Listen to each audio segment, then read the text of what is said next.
यही है चंगुल। एंड लोग फंस गए, ऐसे फंसे कि निकल ही ना पाए, जहां परिवार के परिवार उजड़ जाते हैं। तो क्रेडिट कार्ड इंडस्ट्री में एक कोई एम्प्लॉय रहे होंगे जिनको मेरे हिसाब से क्रेडिट कार्ड इंडस्ट्री का नोबेल प्राइज या भारत रत्न मिला होगा। और वो शख्स थे जिनके दिमाग में एक दिन एक खुराफाती आइडिया आया कि यार अंकुर वारिकू का बिल क्रेडिट कार्ड का बन गया है 100, उनकी क्रेडिट लिमिट तो है 300।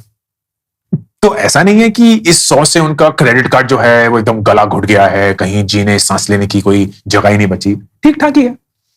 लेकिन क्यों ना हम अंकुर वारिकू को थोड़ा सा टीज करें, थोड़ा सा सेड्यूस करने की कोशिश करें, उसको बोले तुम्हें ना ये 100 रुपए भी देने की जरूरत नहीं, अगर तुम इसका 5% दे दोगे, एक मिनिमम अमाउंट ड्यू, तो हम तुम्हारा क्रेडिट कार्ड एक्टिवेटेड ही रखेंगे।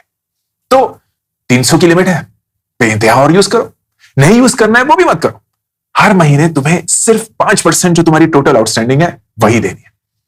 बढ़िया खेल है, क्यों भाई? एंड लोग फंस गए, ऐसे फंसे कि निकल ही ना पाए। ये देखिए रूप, फर्ज करिए कि आपके क्रेडिट कार्ड पे आज की डेट के 50,000 रुपए का बैलेंस है एंड क्रेडिट कार्ड कंपनी बोलती है पूरे देने की जरूरत नहीं है, सिर्फ 2,500 रुपए दीजिए, अपना क्रेडिट कार्ड एक्टिवेट रखिए। तो आप वो 2,500 रुपए दे देते हैं, लेकिन इस 50,000 पे हर महीने ब्याज चढ़ रहा है। वो ब्याज 3 से 4% महीना होता है, हम 3% मान के चलते हैं। तो 3% का ब्याज अगर हम देखेंगे तो 1,500 रुपए का ब्याज है। इसका मतलब जो आपने ये 2,500 रुपए दिए ना, इसमें से 1,500 रुपए तो ब्याज ही था।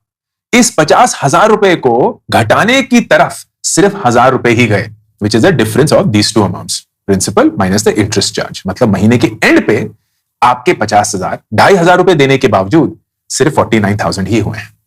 12 महीने के बाद देखते क्या हुआ। 12 महीने के बाद आपने करीब 2,000 रुपए का मिनिमम अमाउंट ड्यू पे किया, जिसमें से 1,200 रुपए का ब्याज चला गया, सिर्फ 800 रुपए प्रिंसिपल की तरफ गए, मतलब लोन की तरफ। और 12 महीने के बाद भी आप 26,910 या 27,000 रुपए पे कर चुके हैं, मतलब आधे से भी ज्यादा पे कर चुके हैं 50,000 रुपए के लोन के लिए। एंड इसके बावजूद भी 12वें महीने के बाद आपका आउटस्टैंडिंग है 39,235 रुपीज। एंड यही लोगों को समझ ही नहीं आता कि चल क्या रहा है। इनफैक्ट इस 50,000 रुपए के लोन को चुकाने के लिए 110 महीने लग जाएंगे अगर आप मिनिमम अमाउंट ही पे करते रहेंगे। 9 साल।